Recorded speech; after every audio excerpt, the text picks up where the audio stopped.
Hello everyone, welcome to learn and fun. आज मैं लेके आई हूँ आपके लिए बीएड सेकेंड ईयर का health physical and yoga education का question number second. First question में हमने पढ़ा था स्वास्थ्य शिक्षा का अर्थ या परिभाषा क्या है, स्वास्थ्य शिक्षा क्या है।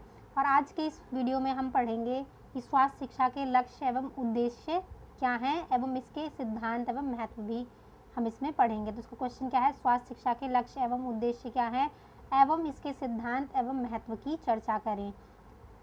What are aim and objective of health education and also discuss its principles and importance। तो सबसे पहले हम देख लेते हैं कि इसमें लक्ष्य क्या है। स्वास्थ्य शिक्षा जो हम देते हैं बच्चों को हमें देनी चाहिए, तो उसका लक्ष्य क्या है, एम क्या है। स्वास्थ्य शिक्षा में शरीर का सर्वप्रथम स्थान है। किसका स्थान है, शरीर का, कि हमें सबसे पहले शरीर का ध्यान रखना चाहिए, अर्थात हष्ट-पुष्ट एकदम स्वस्थ शरीर, कुशल इंद्रियां, हाथों एवं पैरों की संचालन में कुशलता, अच्छी आदतें, निर्मल तथा संयमित शरीर। तो हमें इन सब चीज़ों की ये होना परम आवश्यक है।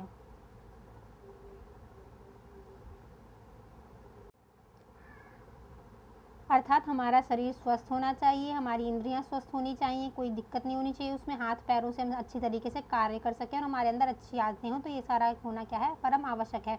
अतः स्वास्थ्य शिक्षा का लक्ष्य बच्चों में स्वास्थ्यप्रद वातावरण देकर के, स्वास्थ्यप्रद वातावरण होना चाहिए हमारे आसपास का, जिसमें बच्चे अपना विकास कर सकें, देकर उनमें अच्छे आचरण एवं अच्छी आदतों का बीजारोपण करना है। डॉक्टर ऑबेरटेफर के अनुसार विद्यालय में स्वास्थ्य शिक्षा का मुख्य लक्ष्य व्यक्ति अपने स्वास्थ्य संबंधी स्थितियों के अनुकूल आचरण करे, ऐसा डॉक्टर ऑबेरटेफर ने कहा है। आगे क्या कहते हैं, अतः यह कहा जा सकता है कि स्वास्थ्य शिक्षा का लक्ष्य बच्चों को केवल ज्ञान प्रदान करने तक ही सीमित नहीं है, कि बच्चों को सिर्फ ज्ञान दिया जाए, ये ऐसे होना चाहिए, स्वास्थ्य के लिए ऐसे ऐसे काम करने चाहिए, ये आदतें होनी चाहिए, बल्कि अभ्यास एवं अभिवृत्तियां परिवर्तित करने की अनुकूल प्रभावशाली परिस्थितियां प्रदान करना भी, कि बच्चों को अंदर अभ्यास कराया जाए, उन आदतों को, उनकी अभिवृत्तियां कराई जाए, बार बार पुनरावृत्ति हो, बच्चों को उनकी आदतों में ढाला जाए स्वास्थ्य की सारी अच्छी आदतें। वास्तव में स्वास्थ्य शिक्षा का लक्ष्य व्यक्ति में ऐसे गुणों का विकास करना है जिससे व्यक्ति दीर्घायु होकर उत्तम सेवाएं प्रदान कर सके। इसमें क्या कहा गया है कि व्यक्ति दीर्घायु हो, स्वस्थ हो, उसके अंदर अच्छी स्वास्थ्य की आदतें हो और दीर्घायु होकर अपनी सेवाएं प्रदान कर सके। ये हमारा क्या है, स्वास्थ्य शिक्षा के लक्ष्य हैं। नेक्स्ट है हमारा उद्देश्य, कि स्वास्थ्य शिक्षा के उद्देश्य क्या है, ऑब्जेक्टिव्स। सीई टर्नर के अनुसार विद्यार्थियों का समुचित विकास स्वास्थ्य शिक्षा पर निर्भर करता है, कि विद्यार्थियों का समुचित विकास है, कि उनका विकास सही तरीके से हुआ है कि नहीं हुआ है, मानसिक शारीरिक विकास उनका ठीक प्रकार से हुआ है कि नहीं हुआ है, ये हमारा किस पर निर्भर करता है, स्वास्थ्य शिक्षा पर। अतः उनके लिए स्वास्थ्य शिक्षा के निम्न उद्देश्य होने चाहिए। कौन कौन से निम्न उद्देश्य होने चाहिए, क्या होने चाहिए। फर्स्ट है हमारा, विद्यालय में स्वास्थ्यपूर्ण वातावरण बनाया जाए, जिसमें बच्चे अपना स्वास्थ्य का ध्यान रख सकें और स्वास्थ्य के प्रति सचेत रहें। स्वास्थ्यपूर्ण वातावरण होना चाहिए, पीने के लिए पानी स्वस्थ होना चाहिए, आसपास की वायु स्वच्छ होनी चाहिए। विद्यालय में बच्चों में ऐसी स्वाभाविक आदतों का विकास करना जो स्वास्थ्यप्रद हो। संक्रामक रोगों से बचने के उपाय करना, कि बच्चों को कोई संक्रामक रोग ना हो, इस तरह के उपाय होने चाहिए विद्यालय में। विद्यालय, घर और समाज में उत्तम स्वास्थ्य की प्राप्ति के लिए आपसी सहयोग विकसित करना, कि जो विद्यालय है और घर है और समाज है, इन तीनों के बीच में क्या है, आपसी सहयोग हो। शारीरिक रोगों की जांच करना व सुधरने योग्य विद्यार्थियों को सुधारने की कोशिश करना, कि क्या समय समय पर विद्यालयों में शारीरिक रोगों की जांच होती रहनी चाहिए, कि बच्चा शारीरिक रूप से स्वस्थ है या नहीं है, और जो बच्चे ठीक हो सकते हैं उनकी क्या है, ठीक होने की कोशिश करना।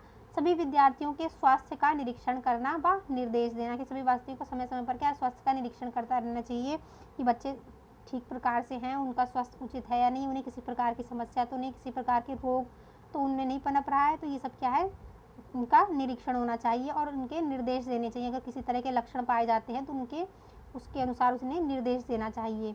सभी विद्यार्थियों में स्वास्थ्य संबंधी ज्ञान या अभिवृत्ति का विकास करना, स्वास्थ्य संबंधी ज्ञान होना चाहिए, उसकी अभिवृत्ति मतलब आदतें होनी चाहिए। व्यक्तिगत सफाई तथा स्वच्छता के बारे में न केवल ज्ञान प्रदान करना अपितु अभ्यास भी करना, कि उन्हें केवल ज्ञान नहीं, कि किताबी ज्ञान पढ़ा दिया तुम्हें ऐसे ऐसे करना चाहिए, रोज नहाना चाहिए, रोज अपने बालों में कंघी करनी चाहिए, रोज साफ कपड़े पहनने चाहिए। इस तरह की बातें सिर्फ किताबी ज्ञानों में बता देना चाहिए, बल्कि उन्हें इनका अभ्यास करना चाहिए। स्कूलों में क्या है, विद्यालयों में इन सब चीज़ों को चेक करना चाहिए, जिससे बच्चों के अंदर स्वास्थ्य आदतें डलेंगी। नेक्स्ट है हमारा, इसका उद्देश्य क्या है, स्वास्थ्य संबंधी आदतों का विकास के डिटेल में क्या होना चाहिए। स्वास्थ्य शिक्षा का मुख्य उद्देश्य स्वास्थ्य संबंधी आदतों का विकास करना है। इसके लिए बच्चों व व्यक्तियों को स्वास्थ्य से संबंधित आदतों के बारे में बताया जाना चाहिए कि स्वास्थ्य से संबंधित कौन कौन सी आदतें उनके अंदर होनी चाहिए। इसके साथ साथ इन आदतों का अभ्यास भी कराया जाना चाहिए, ऊपर बताया गया, क्योंकि इस प्रकार का ज्ञान उस समय तक व्यर्थ है जब तक ये लागू ना किया जाए।